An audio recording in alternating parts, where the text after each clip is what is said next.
Hello everyone, I'm Nine Dots. Glad to see you. Want to understand China's complex hand? I'm here to break it down for you. So for today's topic, I want to start by talking about the Chinese family dinner I went to recently. You all know what Chinese family gatherings are. They are basically a grand unofficial life review tribunal. Are you married? Bought a house? How much do you make? What's your kids' class ranking? That's just the standard barrage. But at this month's family gathering, I was hit with a really interesting, deep-level question. At the time, our whole big family, aunts, uncles, cousins, you name it, was crowded around one of those massive round tables that seats 20 people. In the middle was this majestic, impressive, whole roasted lamb. The atmosphere was loud, it was festive. I had my disposable gloves on, and I was just about to issue my attack order on the fattest lamb leg in front of me. We were already a few drinks in. My third uncle, a retired engineer who loves international news and is always forwarding articles about great power politics to the family chat group, suddenly slammed his glass on the table.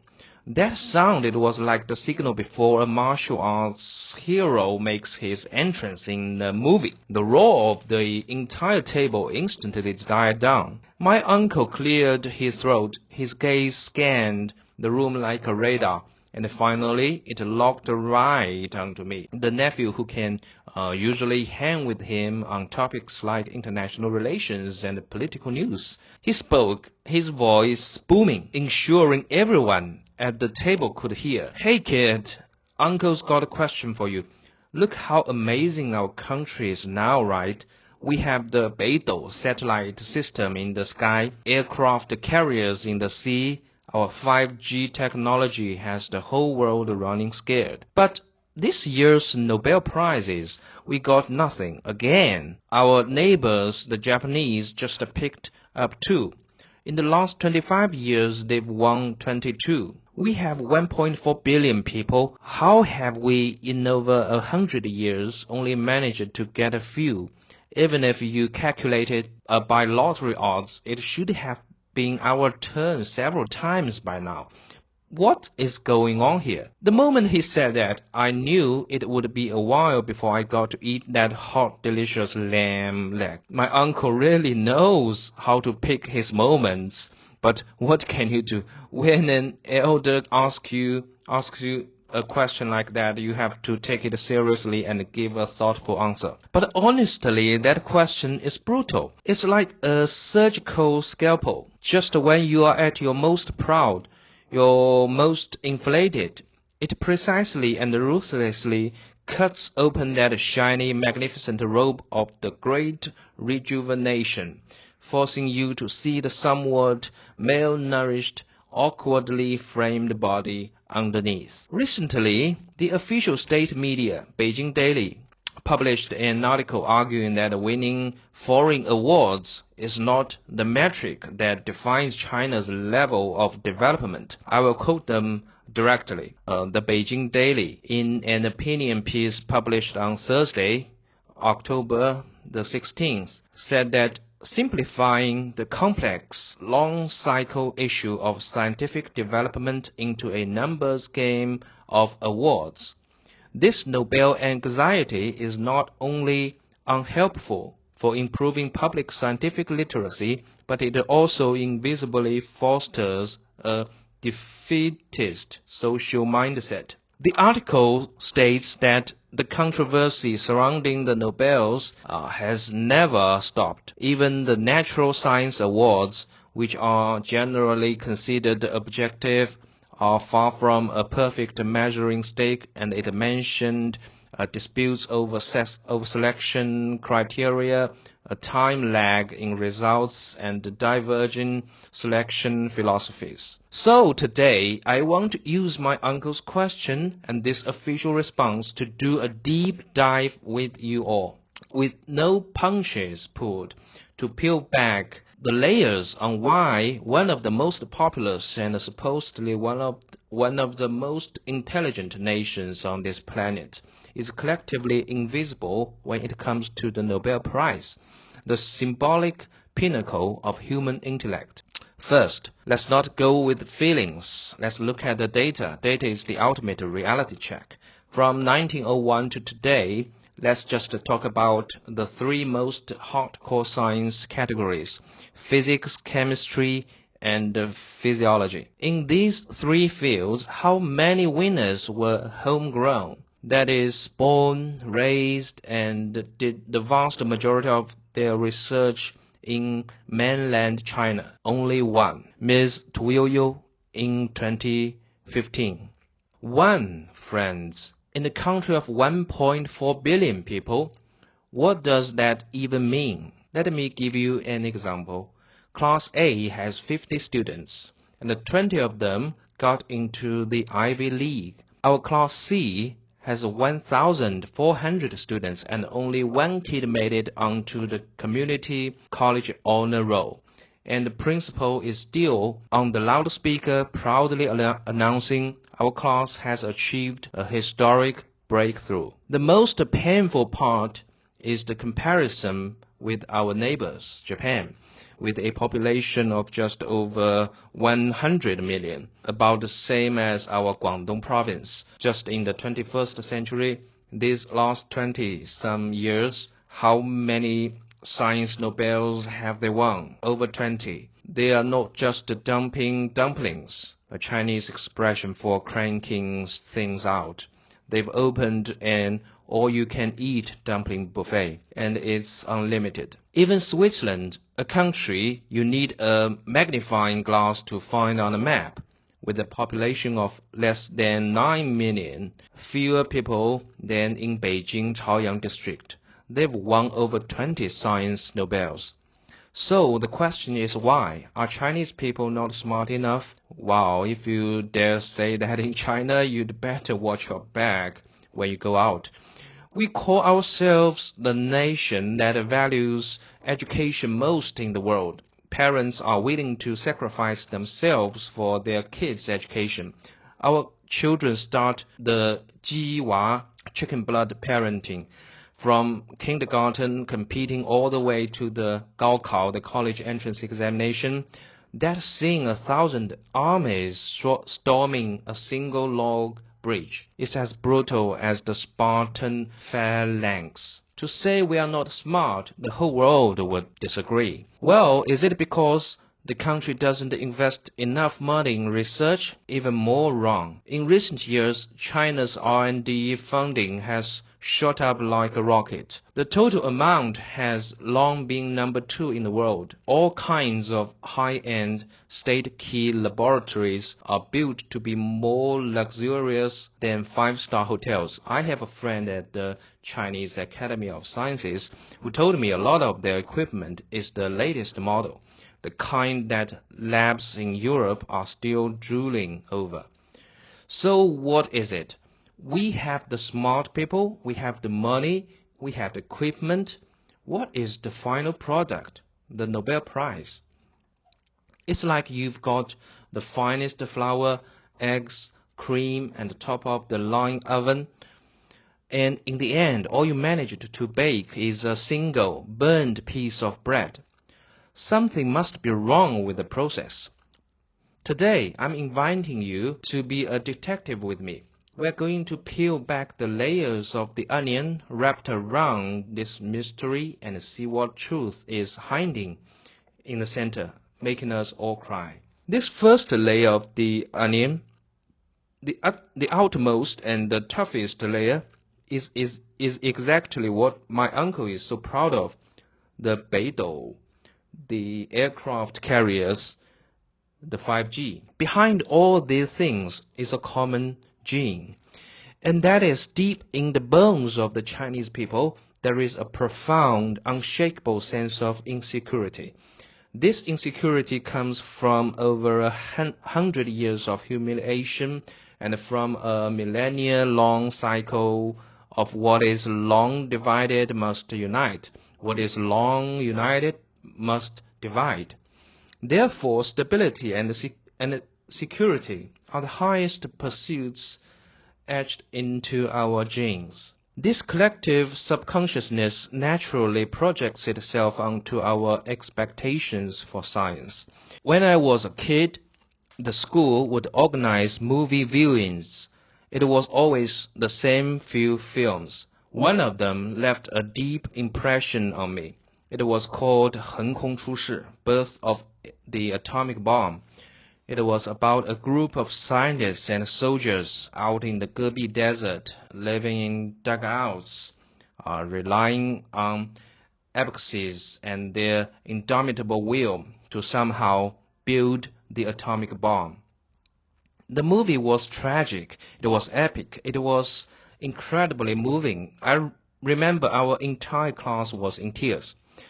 We felt that those scientists, they were like PLA soldiers in white lab coats. They were the noblest of national heroes. You see, that was our scientific enlightenment. What is a scientist? A person who forges the nation's sword. What is science? The ultimate weapon for defending the homeland. This story template defines our entire imagination of science. 钱学森, Deng Jiaxian, Yu Ming. These scientific giants, household names in China, their images are forever bound tightly to the nation's destiny and military strength. We call this narrative the two bombs, one satellite spirit, 两弹一星, and it truly is our national pride. In that era of poverty, it gave us the security and self-respect we desperately needed. From its very roots, science in China is driven by military and political demand. Its first priority is not to answer philosophical questions like where do we come from, but to solve practical problems like what do we do when the enemy attacks. From the ruler's perspective, this is the fundamental problem of how an authoritarian government holds on to its power. Let me give you a hypothetical scene just so you can feel it. Imagine right now at a project review meeting at the Chinese Academy of Sciences, two scientists have come to apply for funding. The first is Professor Wang. His project, application of new high-temperature resistant composite materials in hypersonic vehicles. His PowerPoint is just plastered with words like a great power super weapon, corner cutting, and break the Western technology blockade. He concludes, if we develop this material, our missiles will fly faster, making them impossible for the enemy to defend against. The second is Professor Chen. His project, a study on the wing color spot formation mechanism of a specific Tibetan butterfly and its correlation with climate change. His PowerPoint is full of high-definition photos of butterflies. He talks about how the spots on these butterflies' wings are changing in tiny ways every year. And by studying this, we might reveal deeper secrets of biological evolution and climate change. He concludes, this research probably have no short-term use, but I think it's just very much worth studying and meaningful in the long run. Okay, you are on the review panel. You have 50 million in grant money. Who do you give it to? You don't even have to think about it. Professor Wang gets 100 million on the spot, plus a bunch of flowers and the Patriotic Scientist of the Year award. As for Professor Chen, the panel members will probably say politely, Professor Chen, your research has a lot of heart. We are very moved, but your butterfly thing, maybe you could go home and refine a bit. This is the reality. I'm not saying Missile research is not important.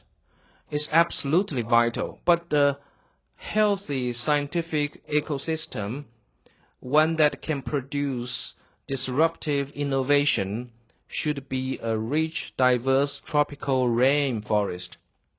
It needs to have towering, giant trees, but it also needs to have moss and ferns that nobody pays attention to. Because you never know if the next artemisinin, the discovery that won 屠呦呦 her Nobel, is hiding in some unremarkable little pond. This model is highly efficient, it's very goal-oriented, but it is almost impossible for it to produce a Nobel Prize, because the Nobel Prize is specifically for rewarding that weirdo in the corner, the one who, while everyone else was busy planting useful timber, was obsessively studying why moss is green. His original intention was not to forge a sword. It was to satisfy his own damned curiosity to catch a glimpse of the universe's secrets of that brilliant starry sky. All right, we've peeled back that first tough militarized layer, but you might ask, in times of peace, we can't be thinking about war all the time, right? When they are not building weapons, how does this system operate? Well, that relies on military drills and internal inspections, which brings us to the institutional shackles of the Chinese bureaucratic system. The logic gives birth to our next layer, something that makes countless Chinese researchers and really all office workers tremble when they hear its name, KPI. Key Performance Indicators. Okay, I know this one too well. Back then, I first graduated. I worked at a pretty big internet company in China. Before I joined, I thought I was going to change the world. After I joined, I found out my main job was to write reports and make PowerPoints. I still remember with horror the weekly report system. Every Friday afternoon, you had to send an email detailing what you did this week, which metrics you hit, what the data was, and what your plan was for next week. Sounds reasonable, right? But very quickly, things went sour. Everyone realized that nobody actually cares how much work you do. The bosses only care if your report looks good and if the data fields are full. So, every Thursday afternoon, this atmosphere of creative writing would descend on the office. We were no longer programmers or products managers. We were all novelists. The worst part was the data metrics. Let's say our department's KPI was increase user activity by 5% this week. It's Friday. We look at the data and we are 2% short. What do? Easy. The entire department, including ourselves, just starts frantically clicking on our own product. Or we just write a little script to brush the data. The data is met. The report looks good. The boss is happy. Everyone wins. As for whether the users actually became more active, who cares? We didn't call it work. We call it performative work. Everyone was on a giant treadmill, pretending to run really hard, sweating bullets, but in reality, we hadn't moved a single inch forward. Welcome to the real game of Chinese academia. Here, the primary standard for judging a scientist's greatness isn't the originality of their research or the depth of their thought. It's how well they are hitting their KPIs. And what are academic KPIs? The two things we mentioned earlier. The quantity of papers and the quantity of patents. Let me tell you a story of two hypothetical professors. But this story, it happens for real every single day. Professor Zhang is in his 50s, an old school scholar. He spent his whole life trying to solve one single ultimate problem in his field. If he solves it, it could append half of physics. Because of this, he hasn't published a major paper in 10 years. He just feels he's not ready yet. Professor Li is in his early 40s, a rising star. He's brilliant at chasing hot topics. He'll take one big subject and slice it into 100 tiny ones. Today, he uses method A to study material B and publishes a paper. Tomorrow, he uses method A to study material C and publishes another. The day after, he mixes materials B and C, uses method A, and publishes another paper. He's like a master chef, taking a few limited ingredients and through combinations making 100 different looking dishes. What's the result? In the KPI system, Professor Zhang is a failure. He has few papers, no output. He gets fewer and fewer PhD students. He can't even get his foot in the door for promotions. And Professor Li, he's an absolute success. He publishes a dozen SCI papers every year. He's got a stack of patents. With this beautiful data, he easily gets tens of millions in national key R&D program funding. He becomes a dean. He gives keynote speeches everywhere. He's a superstar. Now, what do you think the young PhD students are going to choose to follow? The answer is obvious. This system is brutal.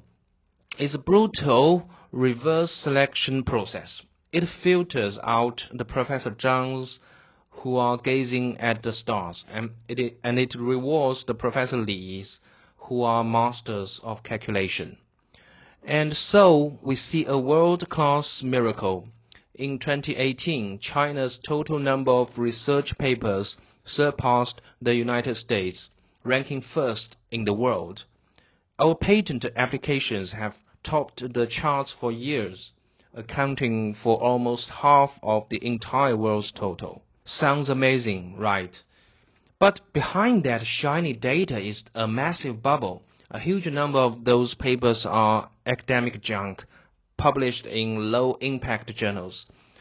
A huge number of those patents are just placeholder patents that universities or companies apply for to meet a quota or to cheat the government for subsidies. I have a friend who manages patents at a university. He complains to me that every year students come to him trying to patent a curtain that can open and close automatically, or an umbrella with a cup holder, just so that they can write it on their resume or get extra points for a scholarship. This system, this is the treadmill I was talking about. It makes your running data look beautiful. It makes you look like the fastest runner in the world. But it doesn't let you actually arrive anywhere. Okay, so in a system where the goal is to forge swords and the method is to grind for points, what do the relationships between people become? And what happens to the people who don't want to be strapped to that treadmill? This brings us to an even deeper layer of the onion, a story about cliques, connections, and the great escape. If the first two layers were about the rules of the game, this layer is about what the players have become. As we said, the entire academic world is sprinting on a giant KPI treadmill. But think about it. When everyone's goal shifts from doing good work to making the data look good, what happens?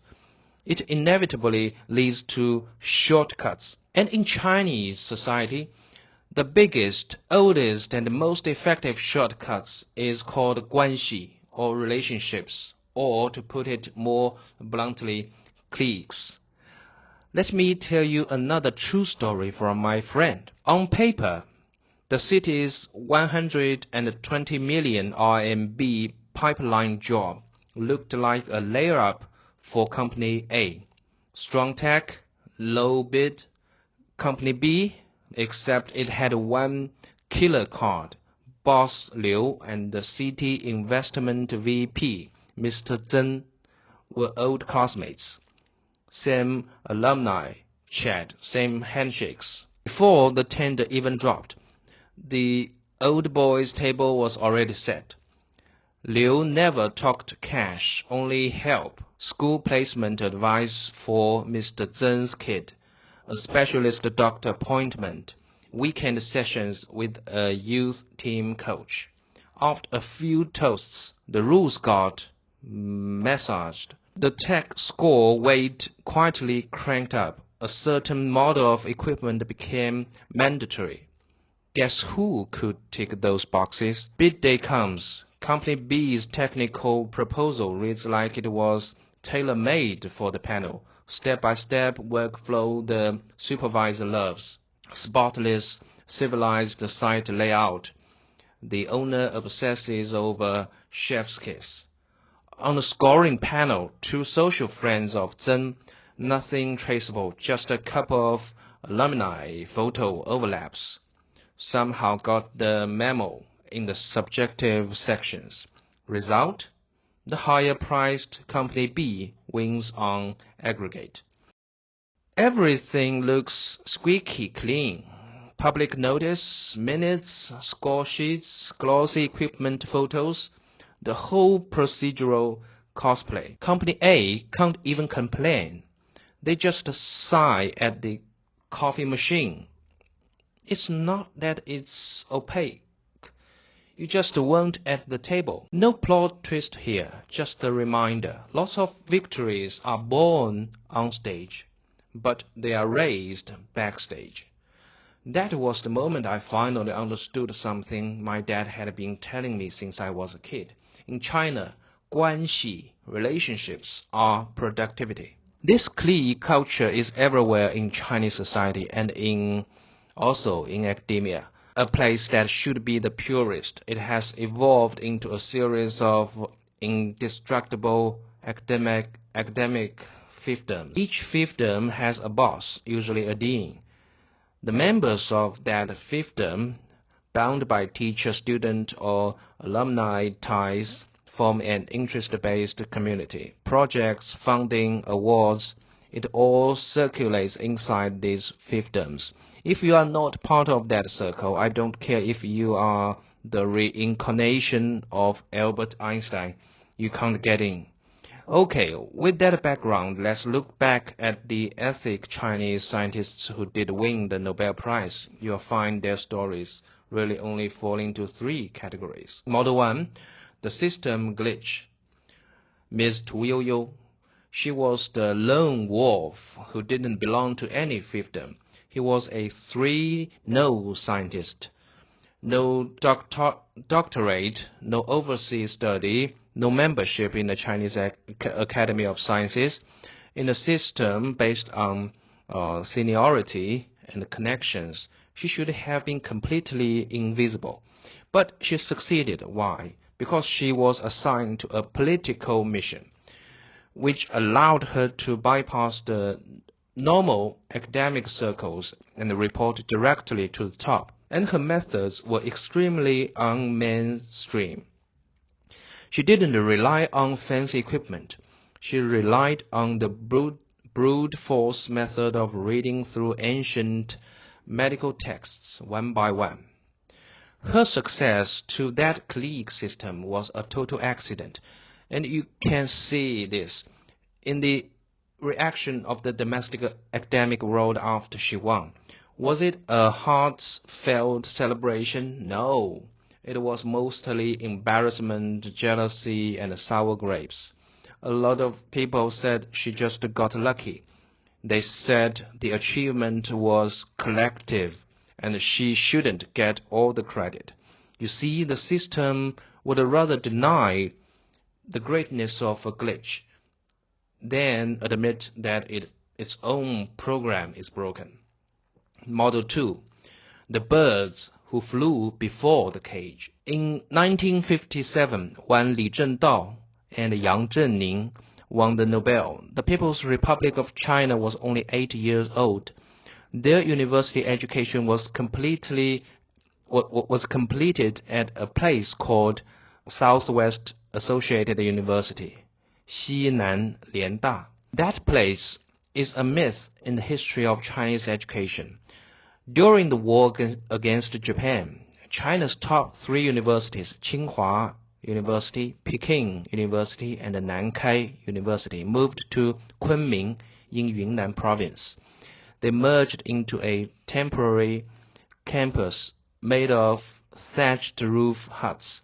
Conditions were so bad, professors were selling their essays and their wives' jewelry just to buy rice. And yet, in that environment, one of the most intellectually free and academically vibrant starry skies in modern Chinese history was born. Because back then, the ideological constraints of later years didn't exist. Those fiefdoms hadn't been built. Masters could lecture freely. Students could question freely. Li Zhendao and Yang Zhenning were birds who flew from that starry sky. Their success proves that our nation once had soil that could nurture world-class ideas. Model 3.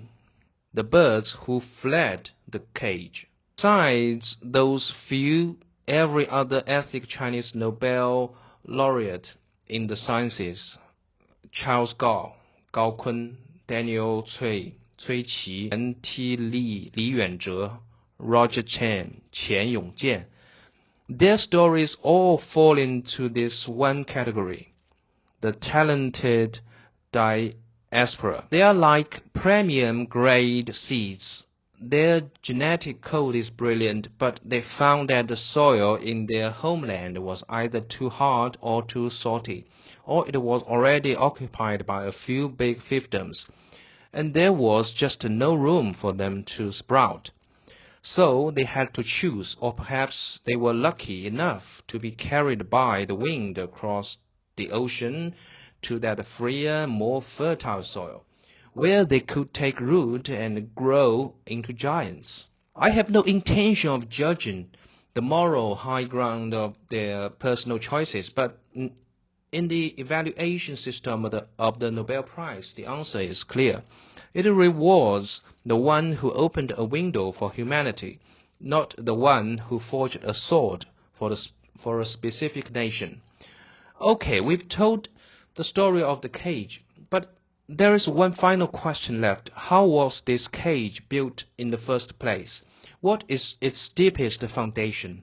And why would our nation be willing, even proud, to live inside it? To answer this, we must peel back the final, most eye-watering, soul-searching layer of the onion. We've talked about how Chinese science has a goal of forging swords, a method of grinding for points, and the structure of a gilded cage. But the ultimate question remains, how was this cage built? What is its deepest foundation? And why are we as a people not just willing but proud to live in it? To answer that, I have to ask you all a question that in China is known as the ultimate moral dilemma. You are on the street, you see an old woman fall down. Do you help her up? This question in today's China is enough to make any philosophy professor pause, because we have seen too many news stories. A good Samaritan rushes over, helps the elderly person up, takes them to the hospital, and is immediately accused by the person and their family. It was you who hit me. In the end, the good deed is punished, and the good Samaritan is sued into bankruptcy. When this happens again and again, what is the final result? The result is the entire chain of social trust is snapped at the root. And so we are left with a truly surreal reality. A country that, from kindergarten, teaches its children to learn from Lei Feng to serve the people, has become a society where helping a fellow citizen up off the pavement requires enormous, breathtaking courage. Behind this phenomenon is a deep-seated social mentality. Everyone is living like an isolated island.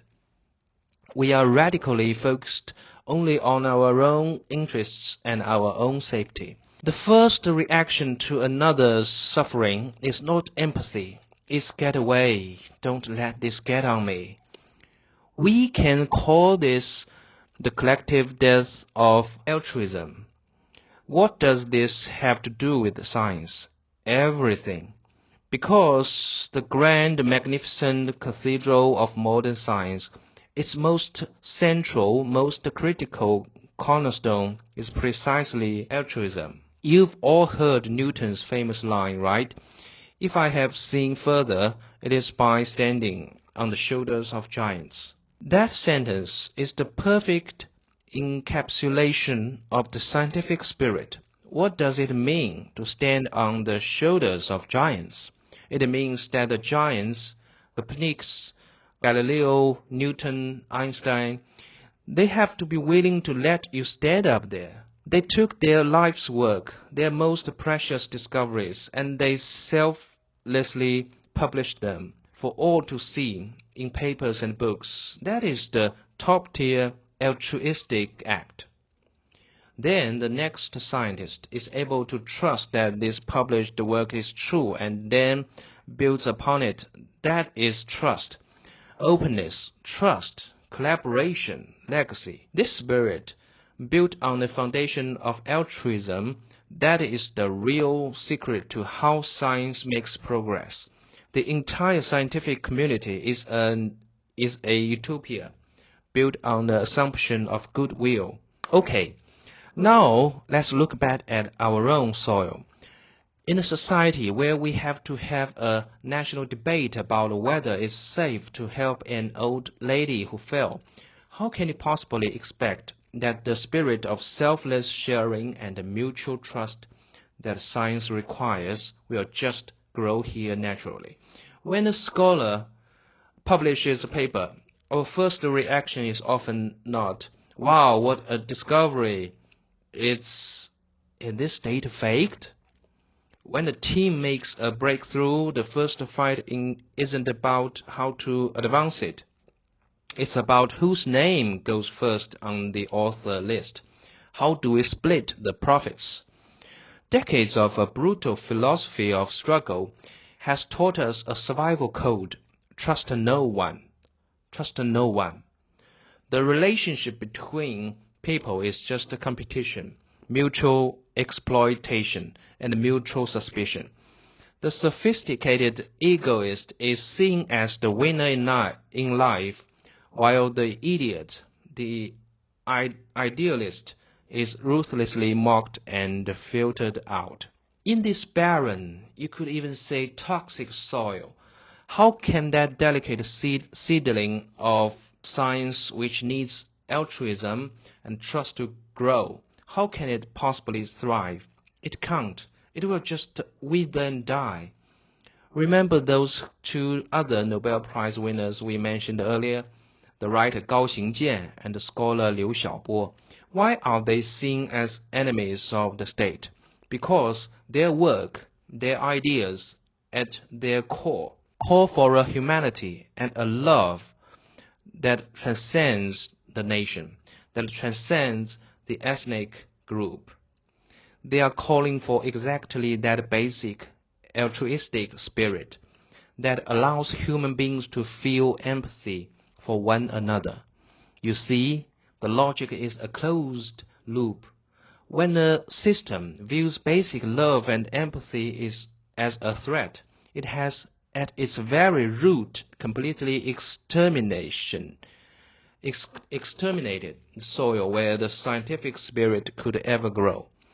All right, We finally peeled the whole onion. I feel like my eyes are burning from the fumes. Now, if I could travel back in time to that family dinner to face my third uncle's ultimate question, I finally have a complete answer for him. The reason we are so far from a Nobel Prize is not because we are stupid and not because we are poor. It's because our goals, our methods, our environment, and the very cultural soil beneath our feet all have a problem. Our goal is to forge the nation's sword, not to gaze at the stars, so we cannot see the deepest, most distant truth. Our method is to sprint on a KPI treadmill, not to explore the wilderness, so no matter how fast we run, we are just a running place. Our environment is a gilded cage that rewards insiders and rejects outsiders.